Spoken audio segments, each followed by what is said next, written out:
తాకట్లో ఉన్న బంగారాన్ని విడిపించి ఆ రోజున మార్కెట్ ధర కట్టి మిగిలిన డబ్బును మీకు అందిస్తుంది కొమ్మూరి గోల్డ్. ఒక కెప్టెన్ మ్యాచ్ గెలిపించాడంటే నమ్మొచ్చు. కానీ కేవలం తన కెప్టెన్సీతోనే మ్యాచ్ గెలిపించాడంటే నమ్మడం చాలా కష్టం. ఎంత గ్రేట్ లీడర్ అయినా జట్టు బలహీనంగా ఉంటే ముందుకు తీసుకెళ్లడం కష్టం. అయితే టీమిండియా మాజీ కెప్టెన్ మహేంద్ర సింగ్ ధోని అందరికీ భిన్నం. తన వ్యూహాలను ఓడించడం అంత సామాన్యమైన విషయం కాదు. తన మాస్టర్ మైండ్ దెబ్బకు ప్రత్యర్థులు ఒక అంచనాకు కూడా రాలేరు. తన ఆలోచనలు అంతు చిక్కనివి. ధోని గ్రౌండ్‌లో ఉంటే ఒత్తిడి అంతా ప్రత్యర్థులకే ఉంటుంది. వికెట్లు వెనక వేసే ప్లాన్స్ మ్యాచ్‌లో ఎంత బిగ్ ఇంపాక్ట్ చూపిస్తాయి. ఒక్క మ్యాచ్ కాదు, ఎన్నో మ్యాచ్‌ల్లో తన సూపర్ కెప్టెన్సీతో జట్టుకు విజయాలను అందించాడు. ఒక కెప్టెన్ గ్రౌండ్‌లో ఉంటే జట్టుకు ఎంత ఇవ్వగలడో అంతా ఇస్తాడు. కేవలం తన కెప్టెన్ స్కిల్స్‌తోనే ఐసీసీ ఫైనల్‌లో జట్టుకు విజయాన్ని అందించి ట్రోఫీ కలను తీర్చిన 2013 ఛాంపియన్స్ ట్రోఫీ ఫైనల్ గురించి తెలుసుకుందాం. 2013 ఛాంపియన్స్ ట్రోఫీలో ధోని బ్యాటింగ్ గురించి చెప్పుకోవడానికి ఏమీ లేదు. ఆడింది 5 మ్యాచ్‌లే అయినా 2 ఇన్నింగ్స్‌లోనే బ్యాటింగ్ చేసే అవకాశం వచ్చింది. టోర్నీ ప్రారంభ మ్యాచ్‌లో సౌత్ ఆఫ్రికాపై 27 పరుగులు చేసిన మహేంద్రుడు ఆ తర్వాత ఫైనల్‌లోనే బ్యాటింగ్ చేసే అవకాశం వచ్చింది. ఇంగ్లాండ్‌తో జరిగిన ఈ మెగా ఫైనల్‌లో డకౌట్ అయ్యారు. కాబట్టి ధోని బ్యాటింగ్ గురించి ఈ టోర్నీలో విమర్శించడానికి, ప్రశంసించడానికి ఏమీ లేదు. కానీ ఇండియా టైటిల్ గెలిచిందంటే ధోని కెప్టెన్సీ ప్రధాన పాత్ర పోషించింది అనడంలో ఎలాంటి సందేహం లేదు. ముఖ్యంగా ఫైనల్‌లో ధోని తన మాస్టర్ మైండ్ కారణంగానే భారత జట్టుకు ఛాంపియన్స్ ట్రోఫీ అందించారు. 2011లో వన్‌డే వరల్డ్ కప్ గెలుచుకున్న భారత జట్టు ఇంగ్లాండ్ వేదికగా జరిగిన 2013 ఛాంపియన్స్ ట్రోఫీలో టైటిల్ ఫేవరెట్‌గా టోర్నీలో అడుగుపెట్టింది. ఈ ట్రోఫీలో భారత జట్టు అంచనాలకు తగ్గట్టుగానే ఆడుతూ ఫైనల్‌కు దూసుకెళ్లింది. లీగ్ మ్యాచ్‌తో పాటు శ్రీలంకతో జరిగిన సెమీఫైనల్‌లో భారత జట్టుకు తిరుగు లేకుండా పోయింది. ఈ టోర్నీ ప్రారంభానికి ముందు భారత జట్టు సచిన్ టెండూల్కర్, గౌతమ్ గంభీర్, వీరేంద్ర సెహ్వాగ్ లేకుండానే అడుగుపెట్టడంతో టైటిల్‌పై కొన్ని సందేహాలు ఉన్నాయి. ఈ ముగ్గురు కెరీర్ చివరి దశకు రావడంతో సెలెక్టర్లు కుర్రాల వైపు మొగ్గు చూపారు. ఓపెనర్లుగా దినేష్ కార్తిక్, శిఖర్ ధావన్, మురళీ విజయన్‌ను పంపించారు. వీరిలో ఏ ఇద్దరు ఇన్నింగ్స్‌ను ఓపెన్ చేస్తారనే ఆసక్తి నెలకొంది. ధావన్ కంటే అనుభవం ఉన్న దినేష్ కార్తిక్, మురళీ విజయ్ ఇన్నింగ్స్ ఓపెన్ చేస్తారనే టాక్. కానీ సౌత్ ఆఫ్రికాతో జరిగిన తొలి మ్యాచ్‌లో బిగ్ షాక్. శిఖర్ ధావన్‌తో పాటు రోహిత్ శర్మ ఓపెనర్‌గా క్రీజులోకి వచ్చారు. అప్పటి వరకు హిట్ మ్యాన్ ఓపెనర్‌గా ఆడకపోయినా రోహిత్ పై ఉన్న నమ్మకంతో ధోని ఓపెనింగ్ చేయమని కోరారు. ధోని తీసుకున్న ఈ సాహసోపేతమైన నిర్ణయం జట్టుకు కలిసొచ్చింది. సౌత్ ఆఫ్రికాతో జరిగిన తొలి మ్యాచ్‌లోనే వీరిద్దరూ చితక్కొట్టారు. తొలి వికెట్‌కు ఏకంగా 127 పరుగుల భాగస్వామ్యం నెలకొల్పారు. ఈ ఒక్క మ్యాచ్‌లోనే కాదు, టోర్నీ మొత్తం వీరి ఓపెనింగ్ కాంబినేషన్ సూపర్ హిట్ అయింది. ధావన్ దూకుడుగా ఆడితే రోహిత్ స్ట్రైక్ రొటేట్ చేస్తూ జట్టును మంచి ఆరంభాలిచ్చేవారు. వీరిద్దరూ కలిసి 2013 ఛాంపియన్స్ ట్రోఫీలో 5 ఇన్నింగ్స్‌లోనే 540 పరుగులు సాధించడం విశేషం. ధోని తీసుకున్న ఈ నిర్ణయం రోహిత్ కెరీర్‌తో పాటు టీమిండియా ఛాంపియన్స్ ట్రోఫీ గెలవడానికి ఉపయోగపడింది. మాహీ చేసిన ఈ మార్పు ఈ టోర్నీలోనే మన జట్టు ఫైనల్‌కు వెళ్లడానికి ప్రధాన కారణమైంది. అయితే ఫైనల్‌కు ఇంగ్లాండ్ రావడంతో కొంచెం టెన్షన్ నెలకొంది. ఇంగ్లాండ్ సొంత గడ్డపై ఆడడమే ఇందుకు కారణం. దీంతో ఫైనల్‌లో ఇంగ్లాండ్ జట్టు క్లియర్ ఫేవరెట్స్. ఫైనల్‌కు ముందు వర్షం అంతరాయం కలిగించడంతో మ్యాచ్‌ను 20 ఓవర్లకు కుదించారు. దీంతో వన్‌డే మ్యాచ్ కాస్త టీ20గా మారిపోయింది. ఈ మెగా ఫైనల్‌లో ఇండియా మొదట బ్యాటింగ్ చేయాల్సి వచ్చింది. వర్షం కారణంగా ఓవర్ కాస్ట్ కండిషన్స్‌ను సద్వినియోగం చేసుకున్న ఇంగ్లాండ్ కట్టుదిట్టంగా బౌలింగ్ చేసింది. ఆరంభంలోనే 9 పరుగుల వద్ద రోహిత్ శర్మను స్టూవర్ట్ బ్రాడ్లీని బౌల్డ్ చేసి బిగ్ షాక్ ఇచ్చాడు. స్వింగ్ అవడంతో పాటు ఇంగ్లాండ్ సీమర్లు లైన్ అండ్ లెంగ్త్‌లో బంతులు వేయడంతో స్కోర్ వేగంగా తగ్గుతూ వచ్చింది. ఈ సమయంలో ధావన్, కోహ్లీ జాగ్రత్తగా ఆడుతూ ఇన్నింగ్స్‌ను ముందుకు తీసుకెళ్లారు. అయితే ధావన్ అవుట్ కావడంతో టీమిండియా క్రమం తప్పకుండా వికెట్లను కోల్పోతూ వచ్చింది. చివరికి 20 ఓవర్లలో కేవలం 129 పరుగులు మాత్రమే చేయగలిగింది.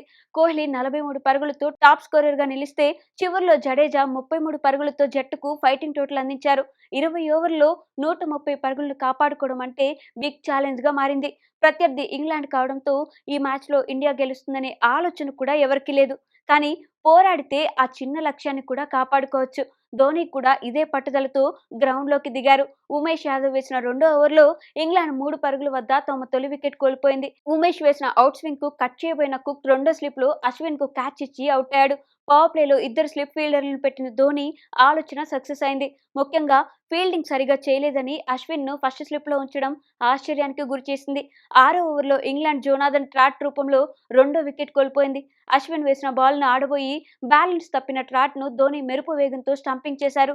ఈ స్టన్నింగ్ స్టంపింగ్‌ను ఎంత పొగిడినా తక్కువే. ఇది అశ్విన్ వికెట్ అనడం కంటే ధోని వికెట్ అనేలా ధోని స్టంపౌట్ చేశారు. 27 పరుగులకే 2 వికెట్లు కోల్పోవడంతో ఒత్తిడిలో పడిన ఇంగ్లాండ్ చేజింగ్‌లో స్లో అయింది. ఈ సమయంలో ఇంగ్లాండ్ను ధోని ఇంకా ఒత్తిడిలో పడేశారు. 2 ఎండ్లలో స్పిన్నర్లకు బౌలింగ్ ఇచ్చి లెగ్ స్లిప్, షార్ట్ లెగ్లో ఫీల్డర్ల నుంచి టెస్ట్ ఫీల్డ్ సెట్ చేశారు. దీంతో అటాకింగ్ చేయాలని చూసిన రూట్ డీప్ స్క్వేర్ లెగ్లో ఇషాంత్కు క్యాచ్ ఇచ్చి అవుట్ అయ్యారు. ఈ వికెట్తో టీమిండియా మ్యాచ్ ఆసక్తికరంగా మార్చేసింది. ఇదే ఊపులో జడేజా బౌలింగ్లో ధోని మరో మెరుపు స్టంపింగ్ చేయడంతో ఇంగ్లాండ్ 46 పరుగులకే 4 వికెట్లు కోల్పోయి కష్టాల్లో పడింది. ఈ 4 వికెట్లు పడ్డానికి కారణం ధోనినే అని చెప్పాలి.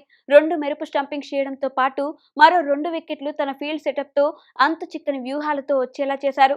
46 పరుగులకే 4 వికెట్లు పడిపోయి కష్టాల్లో పడిన ఇంగ్లాండ్ జట్టుకు ఇయాన్ మోర్గాన్, రవి బొపారా ఆదుకున్నారు. భారత బౌలర్లను సమర్థవంతంగా ఎదుర్కొంటూ మ్యాచ్ను గెలుపు దిశగా తీసుకెళ్లారు. 16 బంతుల్లో 20 పరుగులు చేయడంతో మ్యాచ్ మొత్తం ఇంగ్లాండ్ వైపు మళ్లింది. ఇంతటి ఒత్తిడి సమయంలో ధోని కూల్ గా మ్యాచ్ స్వరూపాన్నే మార్చేశారు. మోర్గాన్ ను కుక్ అవుట్ చేయడంతో ధోని తన ప్లాన్స్ తో మరోసారి మ్యాజిక్ చేశారు.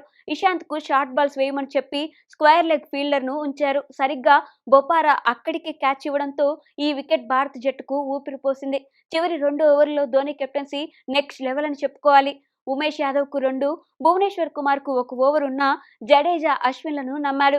స్పిన్ ఆడడంలో వీక్నెస్ ఉన్న బట్లర్, జడేజా సూపర్ డెలివరీకి బౌల్డ్ అయ్యారు. ఇంగ్లాండ్ 11 బంతులకు 18 పరుగులు చేయాల్సిన దశలో ఈ వికెట్ రావడంతో మ్యాచ్ ఇండియా వైపుకు మళ్లింది. ఇదే ఓవర్లో మరో వికెట్ పడడంతో మ్యాచ్ ఇండియా కంట్రోల్లోకి వచ్చింది. పిచ్ స్లోగా మారడంతో జడేజాకు బౌలింగ్ ఇవ్వాలనే ధోని ప్లాన్ పర్ఫెక్ట్ గా వర్కౌట్ అయింది. ఇక ఫైనల్ ఓవర్ అశ్విన్ కి ఇవ్వడంతో టెన్షన్ పీక్స్ కు చేరింది. 15 పరుగులే చేయాల్సి ఉండడంతో స్పిన్నర్ అశ్విన్ కు బౌలింగ్ ఇవ్వడం షాకింగ్ కు గురి చేసింది. కానీ ధోని నమ్మకాన్ని అశ్విన్ నిలబెట్టాడు. తొలి 5 బంతుల్లో 9 పరుగులు రావడంతో చివరి బాల్ కు 6 పరుగులు చేయాల్సి వచ్చింది. అయితే అశ్విన్ తెలివిగా వైట్ స్టంప్ కు దూరంగా బాల్ విసరడంతో డాట్ బాల్ అయింది. దీంతో ఇండియా 5 పరుగుల తేడాతో విజయం సాధించి తొలిసారి పూర్తి స్థాయిలో ఛాంపియన్స్ ట్రోఫీ గెలిచింది. ఇంగ్లాండ్ ఇన్నింగ్స్ మొత్తం చూసుకుంటే ధోని నడిపించిన తీరుతోనే విజయం సాధించింది. కీలక సమయంలో మహేంద్రుడు తీసుకున్న నిర్ణయాలు, ఫీల్డ్ సెట్, బౌలింగ్లో మార్పులు ఇలా ప్రతి ఒక్కటి టీమిండియా ఐసీసీ టైటిల్ గెలుచుకోవడానికి కారణమయ్యాయి. 2007, 2011 వరల్డ్ కప్ ధోని కెప్టెన్సీలోనే ఇండియా గెలుచుకుంది. అయితే ఈ 2 ఫైనల్స్ లో ధోని కెప్టెన్సీతో పాటు ప్లేయర్ సమిష్టిగా రాణించారు. అయితే 2013 ఛాంపియన్స్ ట్రోఫీ ఫైనల్ మాత్రం కేవలం మాహి కెప్టెన్సీతోనే గెలిచాం. బ్యాటింగ్ లో ఒక్కరు హాఫ్ సెంచరీ కొట్టకపోయినా, బౌలింగ్ లో ఒక్కరు 3 వికెట్లు తీయకపోయినా మనం టైటిల్ గెలిచామంటే ధోనినే కారణం. కూల్ కెప్టెన్ గా ఒత్తిడిని చిత్తు చేస్తూ ఫీల్డ్ లో మ్యాజిక్లు చేసే ధోని ఈ టైటిల్ తో 3 ఐసీసీ ట్రోఫీలు అందించిన ఏకైక కెప్టెన్ గా నిలిచి చరిత్ర సృష్టించాడు. అందుకే ఈ రోజు వరల్డ్ క్రికెట్ లో బెస్ట్ కెప్టెన్ల పేరు వస్తే అందులో ధోని ఖచ్చితంగా ఉంటారు. ఇండియన్ క్రికెట్ లో కెప్టెన్ గా ఎన్నో ఘనతలు అందుకొని జట్టుకు 3 ఐసీసీ టైటిల్స్ అందించిన ధోనికి hats off. And for more videos, Please subscribe to iDream. Please subscribe to iDream. Please subscribe iDream. And please subscribe to iDream. For more videos, subscribe to iDream. please like, share and subscribe to the channel. Congratulations, iDream. Subscribe to iDream. Subscribe to iDream. So subscribe to iDream Media. iDream ki iDream team andarki huge congratulations. Please subscribe iDream Media. Please subscribe to iDream. Subscribe iDream. Please subscribe to iDream. iDream అంటే నా కళల channel subscribe చేసుకున్న నోరు తిరుగుతలేదు. మీరైతే గంట గుర్తు కొట్టండి. For more such videos, please subscribe to iDream. Subscribe to iDream. Please subscribe to iDream. Please subscribe iDream Media. Please do subscribe to iDream. Please subscribe to iDream Media. For best entertainment and information, please subscribe iDream. And don't forget to subscribe to iDream.